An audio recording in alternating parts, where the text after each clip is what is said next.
A rogi will not sleep in the night. A bogi will not sleep in the night. A yogi also will not sleep in the night, because for him also night is very conducive. What light does to you is, it makes everything distinct. Suppose lights went off, there is a certain sense of lack of boundaries in the night. So for yoga, for sexuality, for friendship, for being together, for study, for focus, for all these things, night seems to be more conducive.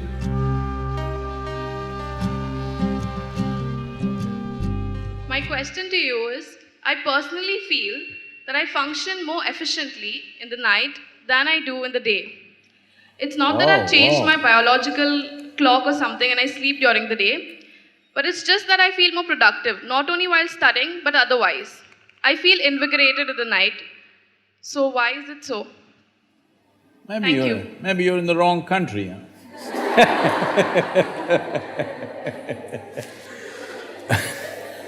There are three types of people who do not sleep in the night.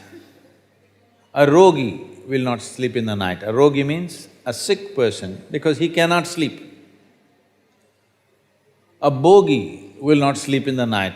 A pleasure seeker will not sleep in the night because night is conducive for him, for his kind of business.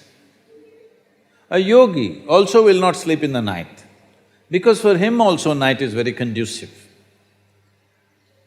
Which one are you? You can decide, I don't want to say anything about it. Why night is? See, light, we value light because our visual apparatus are made in a certain way. What light does to you is, it makes everything distinct. See now, because it is lit, I can see this person, this person, this person, this person, this person. Suppose lights went off and this became dark, I just see a mass of people. I don't see this person, this person, this person. So there is a certain sense of lack of boundaries in the night.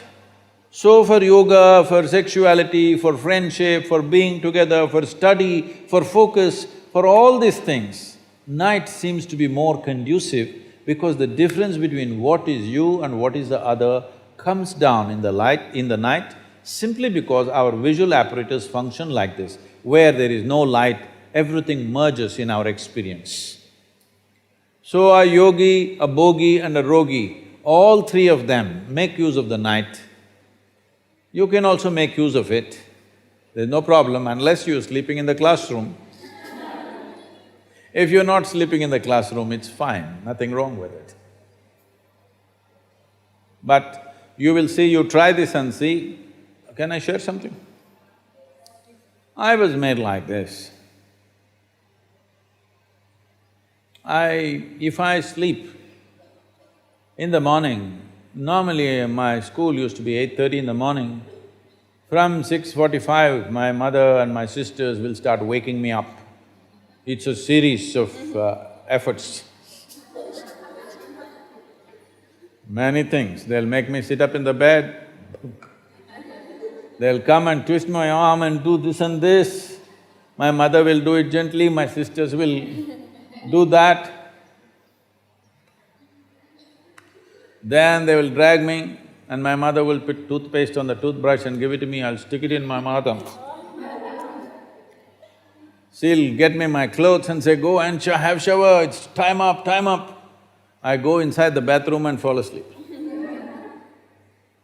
If nobody wakes me up, till 1 o'clock, 2 o'clock in the afternoon, I'll just sleep like a rock, not wake up and roll around, simply dead. But I started practicing yoga at the age of 12. In about maybe 8 to 9 months, after that, no matter where I am, even till this day, where I am, which time zone I am, every day I'm in a different time zone, but at 3:35, 3:40, I just come awake. Because some changes happen in the nature at that time. My body just comes awake. If I want, I can get up and do what I want. If I don't want, I can sleep some more, but it always comes awake. So you have to bring some sensitivity into the system that, see, you are a product of this planet, yes or no? Whatever nonsense individuals may think about themselves, we are all just a pop-up from this planet. You've seen those pop-ups on the computer screen? Pop, pop, yes? You're just a pop-up, you'll be gone. You can't believe you will be gone. Ah, me? I will be gone? Yes, all the very smart people, countless number of people who walked this planet before and you and me, where the hell are they, huh? Not a sign. All became topsoil, isn't it so? Weren't they pop-ups? Aren't you a pop-up? Poop, poop. You may think you have a great life and this and that. As far as the earth is concerned, it's just recycling its soil. Just throws you up and draws you back, throws you up and draws you back. So in this little pop-up, the important thing and the most important thing is, you create sensitivity within you, such sensitivity that every dimension of life comes into your experience.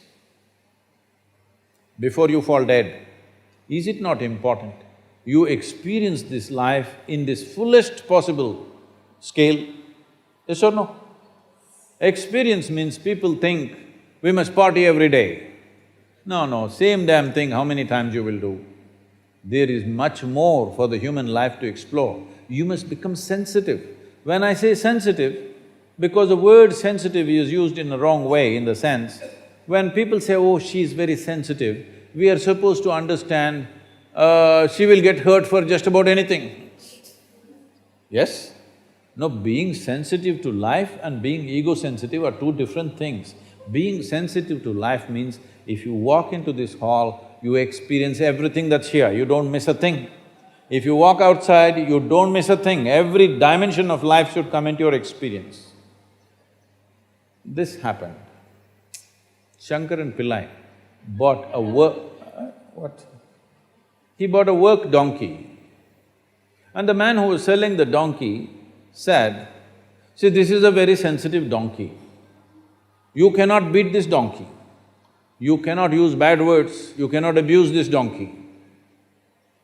Shankaran Pillai said, that's great.